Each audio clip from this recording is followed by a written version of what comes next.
ഈ തെരഞ്ഞെടുപ്പിൻ്റെ പ്രധാന ഓരോ മണ്ഡലത്തിലെയും ഉദ്യോഗസ്ഥന്മാർ, ഇതിൻ്റെ ചീഫ് ഇലക്ടറൽ ഓഫീസർ പറഞ്ഞിരിക്കുന്നത് രാഷ്ട്രീയ പാർട്ടി പ്രതിനിധികൾക്ക് ഈ വോട്ട് ചെയ്യാൻ പോകുന്നവരോടൊപ്പം പോകാം, അവിടെ വേണ്ട സഹായങ്ങൾ ചെയ്യാമെന്നാണ്. ഇവിടെ എന്താണ് സംഭവിച്ചതെന്ന് എനിക്കറിഞ്ഞുകൂടാ. അവിടെ ഒന്നിച്ച് രാഷ്ട്രീയ പാർട്ടി പ്രതിനിധികൾക്ക് പോകാം. ഇപ്പോൾ യഥാർത്ഥത്തിൽ 85 വയസ്സ് കഴിഞ്ഞു, കണ്ണ് കാണുന്നില്ല.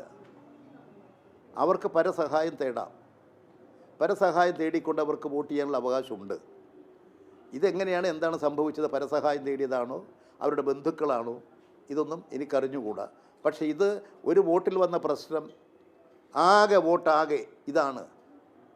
ഒരു ഓപ്പൺ വോട്ട് ചെയ്യിപ്പിക്കുന്ന കാര്യത്തിൽ വന്നിട്ടുള്ളൊരു പ്രശ്നത്തെ ഈ കേരളത്തിലെ ലക്ഷക്കണക്കിന് വോട്ടർമാരുടെ വോട്ടവകാശത്തിൻ്റെ രീതിയാണെന്ന് വ്യാഖ്യാനിച്ചാൽ എത്ര പരമാബദ്ധമാണ്.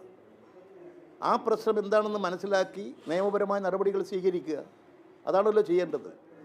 ഇടതുപക്ഷ ജനാധിപത്യ മുന്നണിക്ക് ആരെയെങ്കിലും നിർബന്ധിച്ചോ തെറ്റായ നെല്ല് വോട്ട് ചെയ്യേണ്ടോ ആവശ്യങ്ങളില്ല.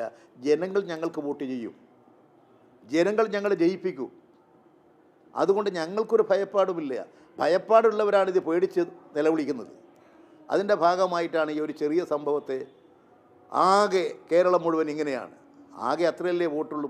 ഈ ഇവിടെ വീടുകളിൽ ചെന്ന് ചെയ്യിക്കുന്ന വോട്ട്, അതിന് ബഹളം വെക്കുന്നതിൻ്റെ അടിസ്ഥാനം എന്താ? ഭയമാണ് അവർക്ക്. അവർ ജനങ്ങളെ ഭയപ്പെടുകയാണ്, ജനങ്ങൾ അവർക്കെതിരാണ്. അതിൻ്റെ ഒരു പ്രതികരണമാണ് അവരിൽ വന്നുകൊണ്ടിരിക്കുന്നത്.